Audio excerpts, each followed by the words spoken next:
All right, we're here with the great Bill O'Reilly, the king of cable news, and I'm honored to have him on my show. We have him every Monday and Wednesday, and we go over some of the big issues going on in America today. So without further ado, Mr. Bill O'Reilly. How are you, Bill?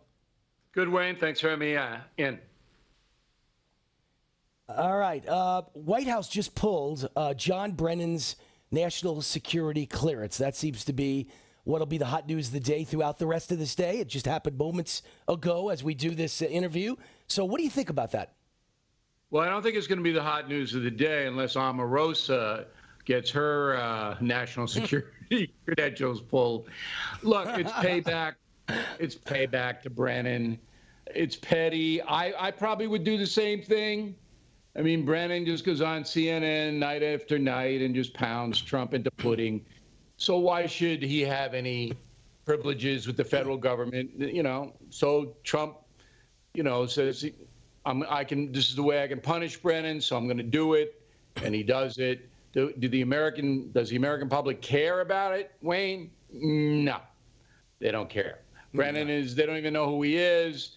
It's just a little feud between the president and Brennan. Well, they may find out who Brennan is because my sources keep telling me he's the one that's in trouble with everything that happened, the spying on Trump, the FISA. He was the leader of the whole thing, a lot of people are telling me. So Brennan may wind up being in the news over the next few months. Maybe he'll wind up prosecuted. You never know. Well, it all depends on the Inspector General of the Justice Department. I'm working on another report on the Russian collusion investigation.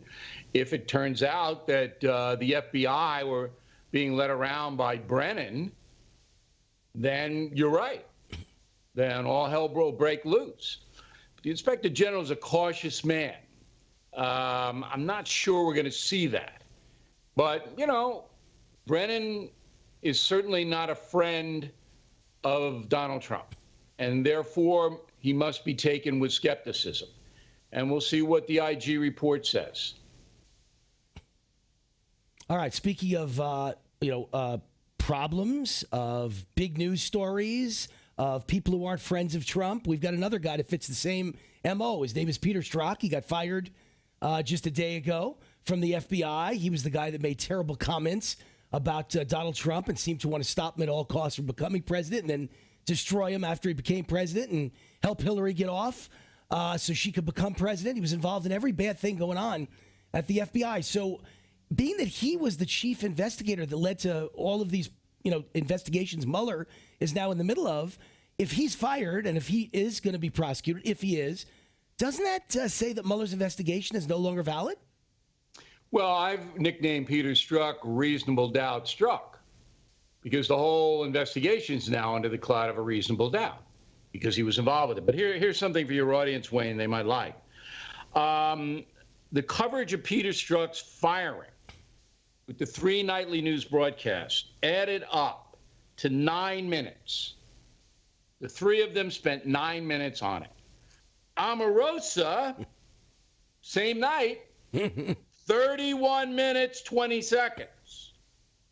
So, some kooky woman trying to sell a book gets 9, 18, 27, 3.5 times more coverage than the lead FBI investigator on Hillary Clinton email and for a short time on Donald Trump, Russia situations.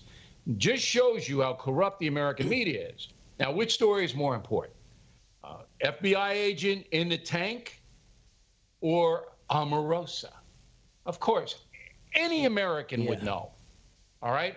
But the network news doesn't want to concentrate. Now, the best column, the best summation I have ever read on Peter Strzok can be found on The Hill, and I have no association with The Hill. The Hill by Kevin Brock today. This guy just goes right through what the FBI did, beyond a reasonable doubt, what Strzok did. It's a brilliant column, and I think your audience would like to read it. All right. You may not know this, by the way. You and I have just become friends in the last month or so, Bill, but I was attacked by Obama's IRS. Judicial Watch and Tom Fitton took my case and proved it was a political persecution based on my conservative political beliefs by the IRS of Barack Obama. The entire IRS investigation coverage in the media versus Chris Christie closing the George Washington Bridge, I believe it was proven it was 100 times more coverage in a week of Chris Christie than in 6 months of the IRS, and nobody cared that they came after me. So, you know, I understand. Well, you and I have something in common, because I got scrutinized by the IRS during the Clinton administration. They came after me, and I had to hire attorneys.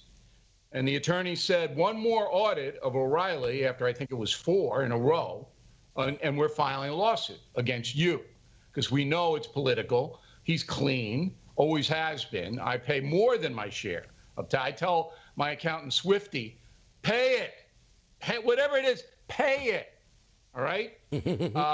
So you and I have something in common there. But you're right. The media doesn't care about that stuff.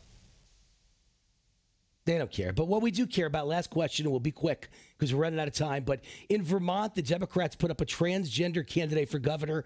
First time in the history of America, a major candidate, major party for governor or senator, transgender.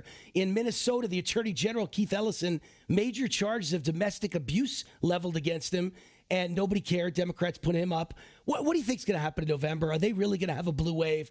Or, as Trump says, is there maybe a red wave, or is it something in between?